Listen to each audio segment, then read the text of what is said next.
Good afternoon, everybody. I'm Tommy O'Brien, coming to you live from TFNN. Thanks so much for tuning in. Just after 3 p.m. Eastern Time, we got less than an hour left to go in the trading day, and you got a little bit of divergence out there. Growth stocks pulling back. You get the Dow pushing higher. Russell, though, leading the way right out of the gate this morning. The Russell up a full percentage point. That's what we'll kick off the program with. You get the Russell all the way up to 26.24 this morning.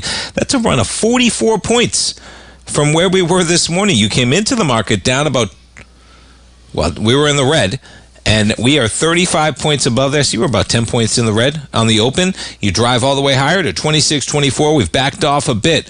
Dow pushing higher as well. All-time highs yesterday in the Dow, just shy of 50,000, 49,860, and right now 49,456. You jump over to growth stocks, as I mentioned. A little divergence. You get a sell-off on the open. NASDAQ, we almost hit 26,000. Now 26,000, you're about 400 points away from those highs made in October on the NASDAQ. And then you jump over to the S&Ps. We reach a high yesterday as well, 7,006. We've backed off a bit. You're off by 8 points in S&Ps. We jump over to yields. A little bit of lower price, higher yield. The 10-year off almost 11 ticks. We got a little economic data this morning. We'll go over that, but you got the 10-year approaching 4.18. That's giving the dollar a bit of a bid to 98.92 right now. And even with the strong dollar, you got metals holding up well. Gold, actually positive on the session. I say actually positive. It was lower. Silver's off 2.25% right now. Gold's in the green. You jump over to platinum, slightly in the red, but as I mentioned at the top of the hour update there, you got platinum $100 off the lows right now. You were as low overnight as 21.65, and you're exactly $100 off that low, and you're kind of right where we were on the acceleration on Wednesday. There's your Thursday action. Yeah, Wednesday evening kind of, right? That volatility last night. The lows of last night, the highs of today on platinum. All right, we jump over the VIX. 1557 with the VIX in positive territory. The market slightly in the red.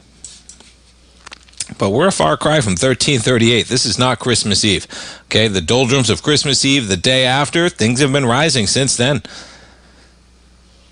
Not a coincidence that volatility hit its low on Christmas Eve. You get that doldrums of the holidays in between Christmas Eve, New Year's Eve. You're coming back. VIX just keeps rising since then.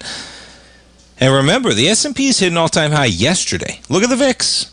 Okay, we'll be talking to our man Tim Ward coming up at 3:30. Always a good conversation. I'm sure we'll talk about some of the VIX, but you get the VIX right now up by 19 pennies. All right, let's take a look at some of the defense stocks. Quite the roller coaster, man. Look at this, all right? Yesterday, you get the news that no more dividends, no more buybacks, executive pay, and I'm going to jump around. This is Northrop Grumman, NOC. This company, I think $120 billion company. What are we talking about here? $85 billion company, Northrop Grumman. You're almost $50 off of where we were trading at this morning. Looks like the market's saying this defense budget, not so sure that one's going to happen. You give it all back just like that. But guess what? A lot easier to control, okay, the terms of some of that money that is spent with defense contractors in the current sense versus the entire defense budget. And so the market's made a quick decision here. You come into that news at 612 yesterday, and you got Northrop Grumman, a solid $20 below that level, as in the news about no more buybacks, no more dividends, executive pay capped. That's what's happening today. That's what the market's paying attention to today. You jump over to RTX. Now, you give back all of the gains. Think about it. We got the news last night that the Department of Defense, Trump wants to raise their spending by like 50%, by like $500 billion in a year. RTX is barely positive. So the market's talking right now, man. And yeah, I would pay attention. Pretty remarkable. The two pullbacks right there. And this one, okay, RTX, you're talking about 250 billion, I think? 250 billion market cap, man. This company's got 1.3 billion shares outstanding, and you just traded from 197 to 185. What, $12? Yeah, $15 billion market cap pullback intraday for these defense stocks. You talk about some volatility, man. All right, let's check out the big dogs. You got NVIDIA pulling back today. Look at this sell-off, man. Whew, we got some action in this market. Let's check out the volume. NVIDIA just trading lower almost all day. Right now, you're at about 650 million shares traded for the week. That's going to be a bigger week, of course, than where we were. It's only Thursday, so you got the rest of today and you got tomorrow. We take a look at the daily. Yeah, we'll see.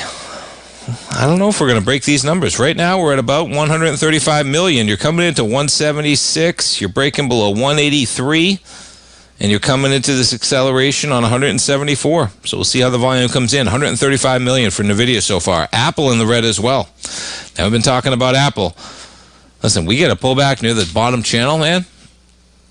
That's going to be quite a setup. And you don't just, let's just say, right, we've been following Apple, talked about them during the holidays, got a new phone, got a new tablet, got a new watch, right? Got all three.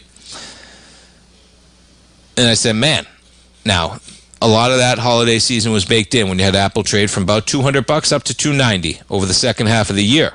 But look at this channel. Okay, now this is a weekly. No, it's a monthly, excuse me. That's a monthly. Let's put it on a 5-year weekly, which takes you back almost to the beginning of that channel line. And yeah, we got some selling on Apple. Now you're breaking below the selling from December 15th, where you're really, now that was options expiration, if you recall. December 19th, we got a lot of earnings on a lot of equities across the board. That's that earnings. You pull up Apple. Okay, there it is, December 19th. Huge portion of that volume on that day when you traded higher. But on a weekly basis, you had lower price and you did it with volume. Now you're breaking below there, but I'm watching the bottom part of this channel. And hey, we just traded $30 off the highs from where we were in December. You're only talking about another $37 from where we are. You're pushing 220, and maybe there's your buy.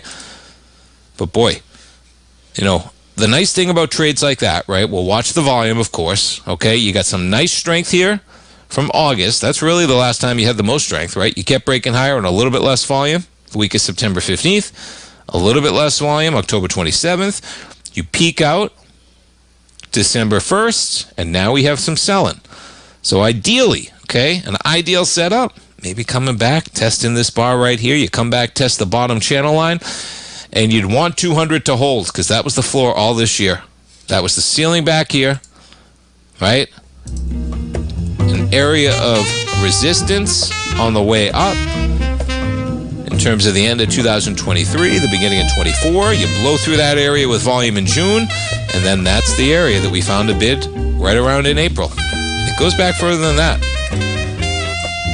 Because you're almost talking about going back to where we were. 182 brings you back to 2021. But Apple trading lower today. We're coming back, folks. We'll take a look at Tesla, some other equities.